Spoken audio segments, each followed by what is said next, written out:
Ce qui me rend nostalgique, c'est d'abord, la jeunesse quelque part Qui allait avec? qui a Comment un homme qui faisait danser toute la France a-t-il pu disparaître sans laisser de traces, comme s'il n'avait jamais existé? Ce n'est pas une question de mode ni de talent perdu, c'est une question de silence. Un silence lourd, organisé, presque criminel. Imaginez un téléphone qui ne sonne plus, pas un jour, pas un mois, mais pendant des années. Imaginez allumer la radio, encore et ne jamais plus entendre votre voix, alors qu'elle faisait vibrer des millions de cœurs la veille encore. C'est dans ce vide assourdissant que François Valéry a vécu près de 15 ans. 15 années rayées d'un trait, comme si quelqu'un avait décidé qu'il devait disparaître du paysage, disparaître des mémoires, disparaître tout court. À la fin des années 70 et au début des années 80, son nom était partout, dans les discothèques, sur les plateaux de télévision, dans les salons français. On dansait, on chantait, on s'aimait sur ses refrains. Il incarnait une époque plus légère, une France qui voulait croire au bonheur simple, aux nuits d'été, aux promesses éternelles. Et puis, brutalement, plus rien, comme si les projecteurs s'étaient éteints d'un seul coup, sans préavis, sans explication. Longtemps, on a raconté une histoire facile. Trop facile. On a murmuré qu'il était passé de mode, que le public l'avait oublié, que la variété change, que les idoles tombent. Mais cette version arrangeait trop de monde. Car la vérité, la vraie, est infiniment plus dérangeante. Ce silence n'était pas un hasard, il n'était pas naturel. Il était le résultat d'un engrenage implacable, d'un système qui broie ceux qui osent lever la tête. Aujourd'hui, à plus de 70 ans, François Valéry ne parle pas pour raviver une nostalgie. Il parle parce qu'il a survécu, parce qu'il a traversé un enfer dont peu de gens soupçonnent l'existence. Derrière le sourire du chanteur, derrière les mélodies solaires, se cachait une guerre invisible. Une guerre juridique, financière, psychologique. Une guerre menée loin des scènes, dans des bureaux feutrés, avec des signatures, des clauses et des silences bien plus violents que n'importe quel scandale public. Ce que vous allez entendre n'est pas le récit d'une chute ordinaire. C'est l'histoire d'un homme que l'on a voulu effacer sans bruit. D'un artiste que l'on a tenté d'affamer pour le faire taire. D'un père, d'un homme qui a dû continuer à avancer alors que tout, absolument tout, semblait conspirer contre lui. Car pendant que le public croyait à un simple oubli, François Valéry luttait, seul, face à des forces sans visage. Pendant que ses chansons continuaient à vivre dans la mémoire collective, lui était privé de son propre nom, de son œuvre, de sa voix. On ne le huait pas, on ne le critiquait pas, on faisait bien pire, on faisait comme s'il n'existait plus. Et c'est peut-être là la plus grande violence du show business. Non pas la chute spectaculaire, mais l'effacement discret. Cette capacité à transformer une idole en fantôme, sans bruit, sans procès public, sans explication.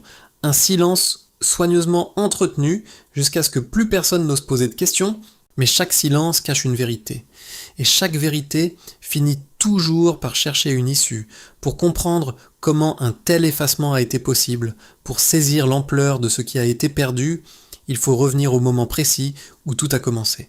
À l'époque où François Valéry n'était pas encore un homme brisé par le système, mais un jeune artiste porté par une ascension fulgurante, convaincu que le succès le protégeait de tout.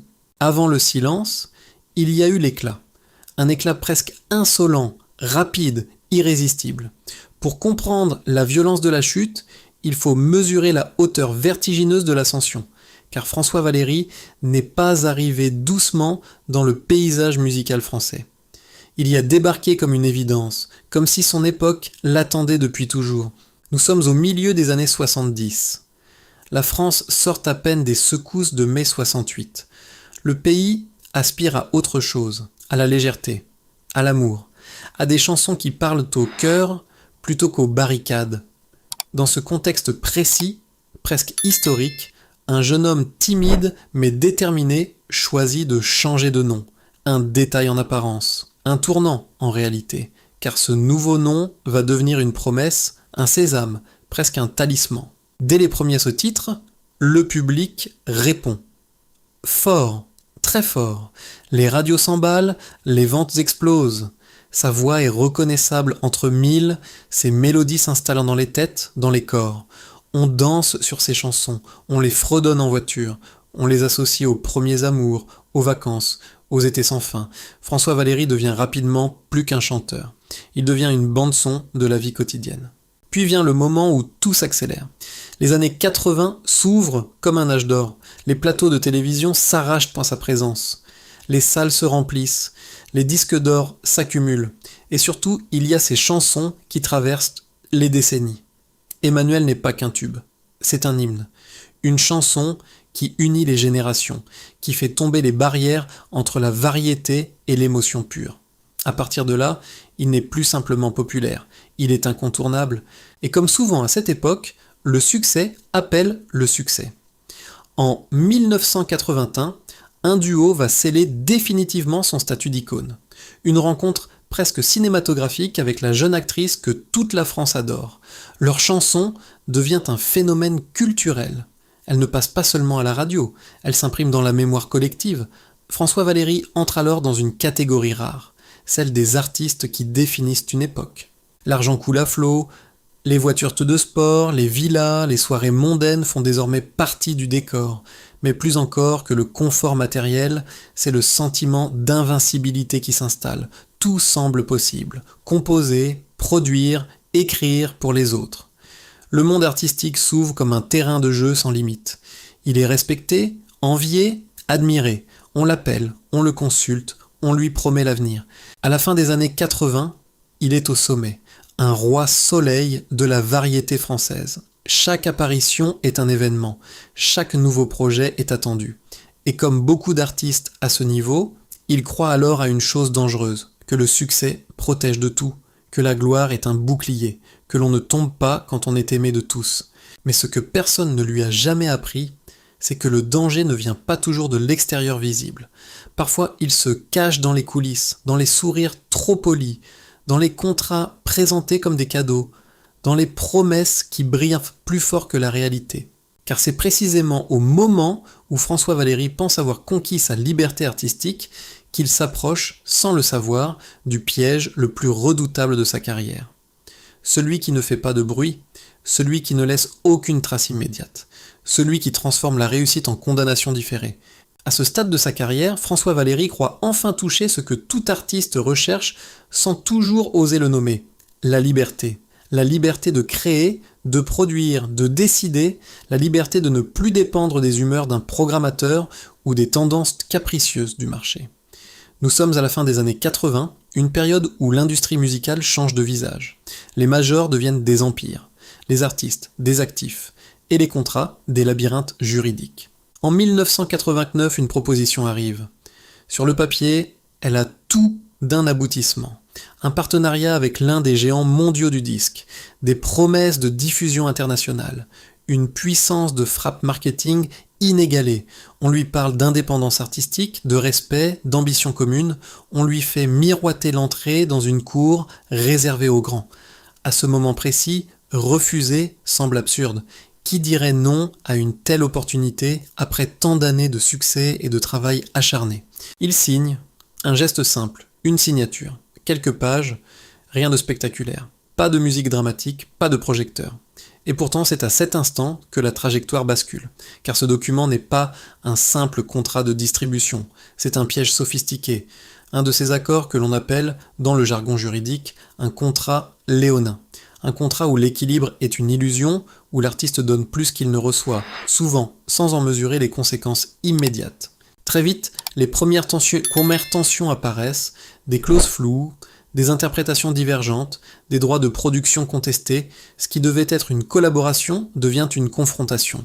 Mais face à lui, il n'y a pas un individu. Il y a une machine, une armée d'avocats, de procédures, de délais. Une structure conçue non pour dialoguer, mais pour user, pour épuiser, pour faire comprendre, sans jamais le dire clairement, que résister a un prix.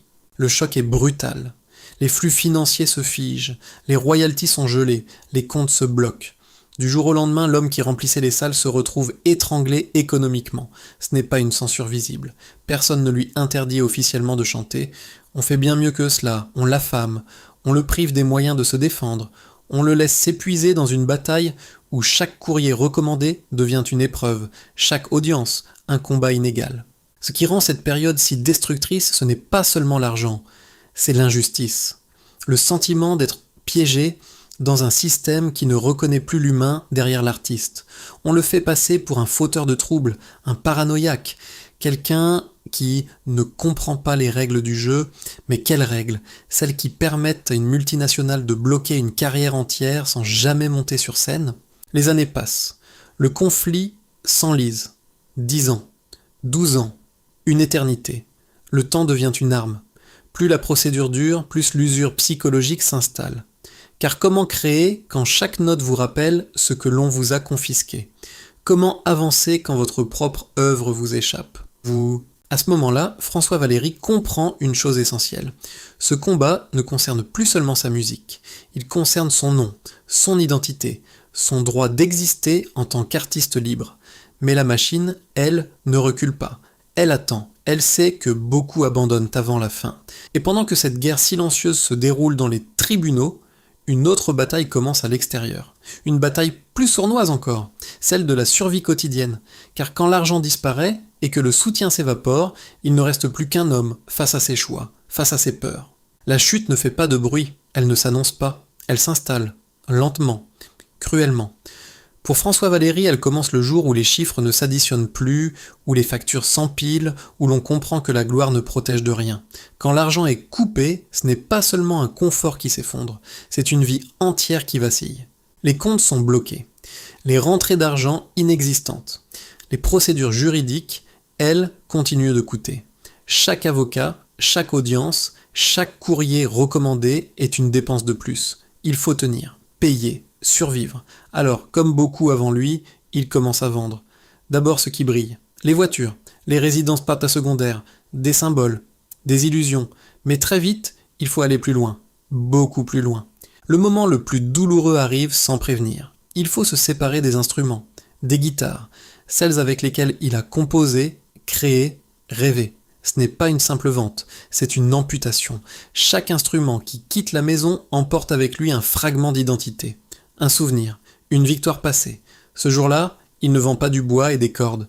Il vend une partie de son âme pour continuer à respirer. Et pendant que la situation matérielle se dégrade, une autre réalité, plus glaçante encore, se révèle. Le téléphone ne sonne plus. Ceux qui riaient à ses côtés, qui buvaient son champagne, qui profitaient de sa générosité, ont disparu. Pas de conflit, pas d'adieu, juste le vide. Dans ce milieu, l'amitié est souvent indexée sur le succès. Quand la courbe descend, les visages s'effacent. Il devient radioactif. Fréquentable hier, gênant aujourd'hui. Personne ne veut être associé à un artiste en guerre contre une major. Personne ne veut risquer sa place, son contrat, son confort. Alors, on détourne le regard. On change de trottoir. On fait semblant de ne pas l'avoir reconnu. Paris, la ville qui l'a couronné, devient une ville hostile. Il y marche comme un fantôme, croisant les affiches de ceux qui ont pris sa place. La presse, elle, n'aide pas. Pire encore, elle observe, elle spécule. Elle parle de déclin, de fin de carrière, de has-been. Les mots sont faciles quand on ne vit pas la tempête de l'intérieur. On ne raconte pas les nuits blanches. On ne montre pas la peur de ne plus pouvoir payer le mois suivant. On ne parle pas de la dignité que l'on avale chaque matin pour continuer à avancer. Il y a des soirs où l'on regarde le plafond en se demandant comment tout cela a été possible. Comment passer du statut d'icône à celui d'homme traqué par les huissiers. Comment une industrie bâtie sur le rêve peut devenir une machine à détruire sans jamais se salir les mains. La chute n'est pas seulement financière. Elle est morale, psychologique. Elle vous fait douter de tout, même de vous-même. Et pourtant, au cœur de cette descente aux enfers, quelque chose résiste. Une étincelle, une rage sourde, car s'il a tout perdu, l'argent, les appuis, la reconnaissance, il lui reste encore une chose que personne n'a réussi à lui prendre, la certitude d'avoir été lésé. Et cette certitude, jour après jour, se transforme en détermination. Mais alors que la bataille judiciaire continue de broyer ses forces, un autre drame, plus intime, va frapper. Un drame qui ne se joue ni dans les tribunaux, ni dans les comptes bancaires, mais au cœur même de sa vie privée. Quand le succès s'effondre, il emporte rarement une seule chose. Il entraîne tout sur son passage. Et pour François Valéry, l'année 1993 marque un point de non-retour. Alors que la bataille juridique continue de faire rage, froide, interminable. Une autre guerre, bien plus douloureuse, se joue dans l'ombre, celle de sa vie intime. Pendant longtemps, le public avait cru à un couple solide, presque idéalisé. Les magazines parlaient d'amour, de réussite, d'équilibre parfait entre la scène et la vie privée. Mais les épreuves répétées finissent toujours par fissurer les façades les plus solides. L'angoisse permanente, la pression financière, l'incertitude du lendemain, tout cela s'infiltre dans le quotidien, lentement, comme un poison invisible. L'amour ne disparaît pas d'un coup, il s'épuise, la séparation devient inévitable. Le divorce est prononcé. Et soudain, le silence prend une autre forme, celui d'une maison trop grande, trop vide, un silence qui n'a plus rien à voir avec celui des radios, un silence intime, presque humiliant, où chaque pièce rappelle ce qui a été perdu. François Valéry se retrouve seul, vraiment seul, non plus face à des avocats, mais face à lui-même. Mais la vie ne lui laisse pas le luxe de s'effondrer, car il y a ses enfants. 2 garçons encore jeunes, qui ne comprennent pas tout, mais ressentent tout. Il devient père célibataire dans un contexte de chaos total. Imaginez la force que cela demande. Se lever chaque matin, préparer le petit déjeuner, accompagner ses fils à l'école, afficher un visage rassurant, tout en sachant que les huissiers peuvent frapper à la porte à tout moment, tout en sachant que l'avenir est flou, menaçant, instable. Être père dans ces conditions n'est pas un rôle. C'est un combat quotidien. Il faut protéger, expliquer sans trop dire, rassurer sans mentir. Il apprend à dissimuler ses angoisses derrière un sourire fatigué, à pleurer en silence la nuit quand personne ne regarde, car un père n'a pas le droit de s'effondrer, pas devant ses enfants. La presse, elle, n'a aucune pitié. Les titres sont cruels, définitifs. On le dit, fini, dépassé, incapable de se relever. L'idole des années 80 devient, dans certains récits, une caricature pathétique. Peu importe la vérité, peu importe le combat invisible. Ce qui compte, c'est l'image. Et l'image d'un homme en difficulté se vend toujours mieux que celle d'un survivant discret. Ces années-là sont les plus sombres. Les nuits sont longues, les pensées tournent en boucle. Comment en est-il arrivé là? À quel moment le rêve s'est-il transformé en piège? Il connaît ces instants où l'on doute de tout, de ses choix, de son talent, de sa valeur. Des instants où l'on se demande si l'on n'aurait pas dû se taire, accepter, disparaître pour de bon. Et pourtant, au cœur de cette obscurité, quelque chose change. Lentement, profondément.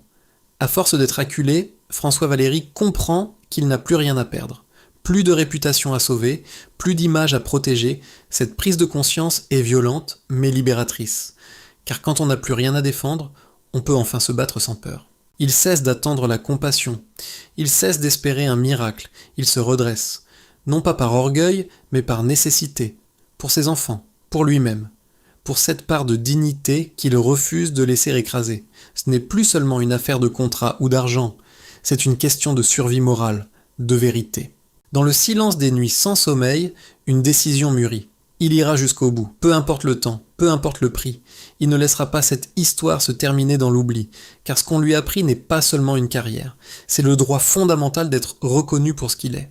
Et sans le savoir encore, cette obstination, forgée dans la douleur, va bientôt porter ses fruits. Car après des années de solitude et de mépris, l'heure de la confrontation finale approche. Une confrontation qui ne se jouera pas sur une scène, mais dans un lieu où, enfin, la vérité ne peut plus être étouffée. Il y a des combats qui se gagnent dans le bruit, sous les applaudissements. Et puis il y a ceux qui se gagnent dans le silence feutré d'un tribunal, loin des caméras, loin de la scène. Pour François Valéry, l'année 2002 n'est pas une date comme les autres. C'est l'aboutissement de plus de 12 années d'usure, de doute, de nuits blanches et d'acharnement. 12 années pendant lesquelles beaucoup auraient abandonné. 12 années pendant lesquelles il a tenu, presque seul, contre une machine infiniment plus puissante que lui. Le verdict tombe dans l'atmosphère solennelle de la cour d'appel de Versailles. Ce jour-là, il ne s'agit pas seulement d'un conflit contractuel. Il s'agit de vérité. Et pour la première fois depuis longtemps, cette vérité est entendue.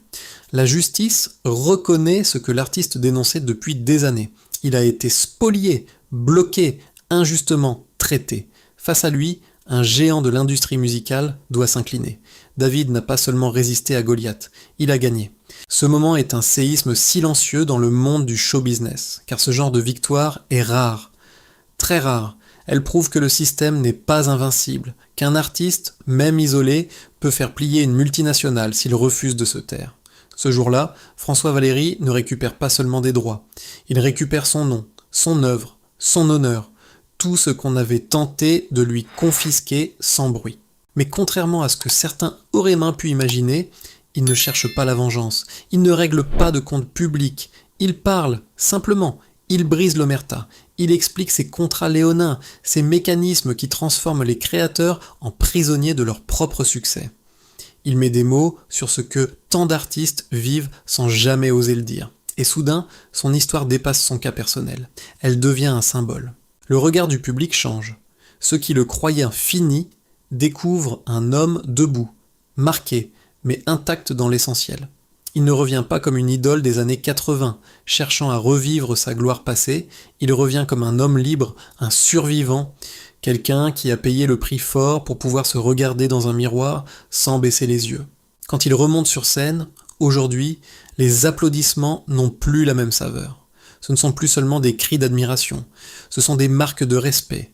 Le respect pour un parcours, pour une résistance, pour une dignité préservée malgré tout. Il ne chante plus pour prouver quoi que ce soit. Il chante parce qu'il en a le droit, parce que personne ne peut plus le lui enlever. Et son histoire nous pose une question dérangeante, une question que chacun de nous devrait se poser. Combien d'artistes ont été réduits au silence sans que nous le sachions ? Combien ont disparu non pas par manque de talent, mais parce qu'ils ont osé dire non ? Sommes-nous capables de voir l'homme derrière l'icône, la souffrance derrière les refrains joyeux ? L'industrie du spectacle sait fabriquer des rêves, elle sait aussi briser des vies. François Valéry nous rappelle que la dignité ne se négocie pas, qu'elle se défend, parfois au prix de tout le reste. Il a perdu des années, de l'argent, des illusions, mais il a gagné quelque chose de plus précieux que la gloire, la liberté. Alors maintenant, j'aimerais vous poser une question. Si vous étiez à sa place, auriez-vous tenu aussi longtemps ? Auriez-vous osé affronter le système au risque de tout perdre ? Si cette histoire vous a touché, prenez un instant pour la partager. Laissez un commentaire. Dites-moi ce que vous en pensez. Et surtout, abonnez-vous à la chaîne. Car tant que ces histoires resteront dans l'ombre, d'autres silences continueront de détruire des vies.